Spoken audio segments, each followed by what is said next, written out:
Nongeye kubasuhuza kandi bifuriza kugubwa neza mwebwe mwese mukomeza kutwereka ko mubana natwe munsi kundi ndizera neza ko mwese mukomeza kugenda mugubwa neza. Perezida wa Repubulika y'u Rwanda Paul Kagame akaba yasabye umuhungu wa Rwigema gutaha mu rugo akima amatwi abaturanyi bateranya imiryango. Perezida Paul Kagame yasabye Eric Gisa Rwigema Junior, umuhungu wa General Major Fred Gisa Rwigema wagize uruhare mu gutangiza urugamba rwo kubohora u Rwanda kugaruka mu gihugu akima amatwi amagambo y'abaturanyi rimwe na rimwe anateranya imiryango.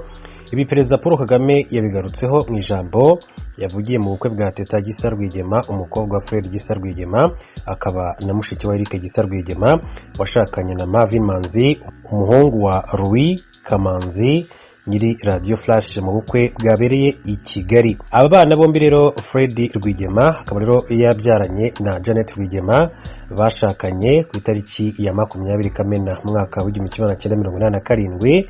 Kuwa gatandatu tariki ya gatandatu Ugushyingo 2021 nibwo habaye ubukwe bw'uyu mukobwa Rwigema. Ubukwe bwitabiriwe n'imiryango ndetse n'inshuti za Fred Rwigema zirimo na Perezida Paul Kagame bakuranye ndetse kandi bagafatanya no mu rugamba rwo kubohora Uganda mbere yo kwerekeza amaso ku gukiza u Rwanda ingoma y'igitugu ya Habyarimana Juvenal. Mu ijambo rye Perezida Paul Kagame yagarutse ku buzima yabanyemo na Rwigema mu Bwana ubwo bose bari impunzi muri Uganda bafite munsi y'imyaka igera ku 10. Yavuze ko na Rwigema bagiye babana mu bice bitandukanye bya Uganda birimo Nshungerezi na Toro. Ubwo bari bafite imyaka 8 ngo bakundaga guhurira mu rugo rw'umuturanyi wabo nawe wari umunyarwanda bagiye kumva amateka y'igihugu cyabo arimo n'ibitero byamenyekanye nk'iby'inyenzi. Yavuze ko biri mu byababereye isoko gutangiza urugamba rwatumye abanyarwanda bari bahejejwe hanze y'igihugu bataha. Ashingiye kuri uyu mubano yari afitanye na Rwigema, Perezida Paul Kagame yavuze ko afata Teta Gisa Rwigema nk'umwana we.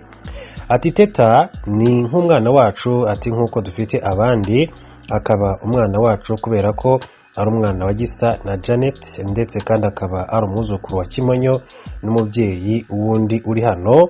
Ati dufitanye amateka rero maremare cyane n'iyo miryango mvuze. Anastase Kimonyo wagarutsweho na Perezida Kagame nise wa Rwigema akaba umwe mu batutsi batotejwe baranafungwa byaje no gutuma yimurira umuryango we muri Uganda. Perezida Paul Kagame yakomeje avuga ko bitewe n'aya mateka imiryango ifitanye atewe ishema no kuba yabashije gutaha ubukwe bwa Teta. Yamutumye rero kuri musaza we nubwo ubu bukwe bwari bwahurije hamwe inshuti n'abagize umuryango wa Fred Rwigema ntibwigeze bugaragaramo uyu muhungu we w'imfura. Kuba rero atahagaragaye ni ibintu byanagarutsweho na Perezida Paul Kagame wasabye mushiki we n'umubyeyi we kumubwira ko akwiriye gutaha akaba mu gihugu se n'abandi baharaniye gutahukamo. Agize ati Teta ndagutuma, ati ndi butume na Janet no umugore wa Rwigema ndetse ndi butume na nyogokuru. Ati hano ntabwo nabonye umuhungu wa Gisa, ati ngira ngo ntabwo yashoboye gutaha ubukwe. Ati mumbwirire ko yari akwiye kuba ari hano, akwiye kuba ari mu gihugu se n'abandi twese twaharaniye tukaba twarakibonye. Ati mumpera ubutumwa, sinshaka ko umuhungu wa Fred Gisa yaba hanze cyangwa se yaba impunzi. Yakomeje ashima Teta wakomeje rero kuba mu Rwanda akaba anashakiye umugabo mu Rwanda. Ati rero ariko ndashimira Teta abakobwa ndetse n'abagore, ati ni intwari, ati baraturuta kenshi cyane. Ati we yagumye hano anahashakiye n'urugo, ati yagenze hirya ariga arataha.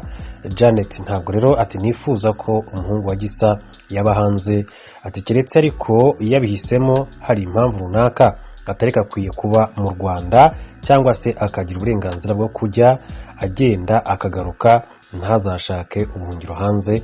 Ibyo ni byo Perezida Paul Kagame yakomeje kugenda agarukaho muri ubukwe rero yari yatashye. Kiri Perezida Paul Kagame yagaragaje nk'ikidakwiye ni ukuba uyu muhungu wa Rwigema yagera mu gihugu cy'abaturanyi ariko agasubira aho aba hanze y'umugabane wa Afurika atageze mu gihugu cy'u Rwanda. Nubwo Perezida Paul Kagame atigeze yerura ngo avuge aba baturanyi mu izina, yumvikanaga ko yagarukaga cyane kuri Uganda. Perezida Paul Kagame akaba yakomeje avuga ko ntawe mu muryango we cyangwa se uwa Rwigema yakwifuriza gusigwa icyasha n'aba baturanyi. Ati nta nubwo akwiriye kuza ngo agarukire mu baturanyi agasubirayo atageze mu Rwanda, ntabwo ari byo. ntabwo bikwiriye ngo aze agarukire mu baturanyi asubireyo. Ndabivugira ko mu baturanyi bivanze cyane mu mibereho yacu, ati mu gihugu cyacu no mu buzima bwacu kugeza uyu munsi. Ntabwo numva rero ko akwiriye kugira uwo basiga ibara ribi muri twebwe, cyane cyane simbyifuza, ati haba ku muryango wanjye ndetse no ku muryango wa Gisa. Aha rero icyasha Perezida Paul Kagame yavugaga ni imigambi mibisha ubutegetsi bwa Uganda bumaze iminsi bugaragaza ku Rwanda, ndetse kandi bugashaka no kwinjizamo bamwe mu banyarwanda barimo n'abagize uruhare mu kurubohora cyangwa se babaye mu nzego z'ubuyobozi zabwo zitandukanye. No kuri Rwigema mu bihe bitandukanye Uganda yagiye icura ibinyoma bigamije kuyobya ndetse no kugumura umuryango n'inshuti ze. Tariki ya 5 Nzeri 2021 ikinyamakuru The Monitor cyo muri Uganda cyanditse inkuru ifite umutwe ugira uti abayobozi bacu barihe. Muri iyi nkuru umwanditsi Philippe Matongo akomoza ku izina rya General Fred Rwigema. Matongo yavuze ko urupfu rwa Rwigema rwatewe n'umwe mu bayobozi b'ingabo bari bamwungirije, bivugwa ko rero yakuye intwaro ye mu mufuka ubundi akarasa Rwigema mu mutwe, ari nabwo rero yitabaga Imana. Mu yandi magambo uyu mwanditsi akwirakwiza ibihuha kuko Rwigema yarashwe n'umwanzi bari bahanganye ku rugamba. Mu bihe bitandukanye kandi rero ubutegetsi bwa Uganda bwagiye bucura ibinyoma bitandukanye bigamije kugaragaza ko leta y'u Rwanda yatereranye umuryango wa General Fred Gisa Rwigema kandi yaragize uruhare rukomeye cyane mu kubohora igihugu cy'u Rwanda. Aya makuru asa n'ayanyomojwe na Janet Rwigema washimiye Perezida Paul Kagame ngo kuko yagerageje kubaba hafi uko bishoboka. Mu ijambo rye Janet Rwigema yagize ati ndagira ngo mumfashe gushimira nyakubahwa Perezida wa Repubulika na Madamu ku ruhare rukomeye cyane bagize umuryango wacu. Aba bana ati bashoboye kwiga ntacyo babuze, ati mwarakoze ndabashimiye mbikuye ku mutima. Perezida Paul Kagame yavuze ko ibi bikorwa bya politike by'abaturanyi byageze naho bitandukanye imiryango. Ati ibibazo bimwe mvuga, ati bimwe bitwara abantu hanze bitandukanya imiryango, nabyo biri muri iyo politike. Nibo rero ati bagenda bagashuka abana, bagashuka abantu bakuru, bakabasezeranya ibyo bazabagirira, ati ndetse kandi bakarenga bakabasezeranya ibyo bazagira hano. Ati ntibishoboka, ntabwo byakunda, nta wundi utari umunyarwanda wagena icyo u Rwanda rwaba, ntibishoboka.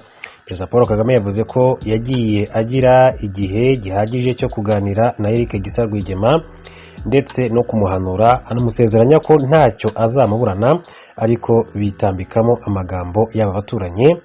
Ati uriya musaza wawe rero akirangiza amashuri yisumbuye nicaranye nawe kandi nanamugutumyeho, nizere ko yakumpereye ubutumwa. Ati ndetse nanamutuma no ku mubyeyi wundi yasigaranye, twagiranye ikiganiro kinini cyane nkubaka umwana muto ukura ari we na mushiki we. Ati nanabasezeranyije ko ntacyo bamburana gishoboka ku muntu, ariko icyo gihe nyine hagira igihe hakazamo ibintu birebire birimo amatiku n'amagambo aturutse hanze. Ati rimwe na rimwe rero ibyo nabyumva nkasubira inyuma nkicecekera nkabyihorera.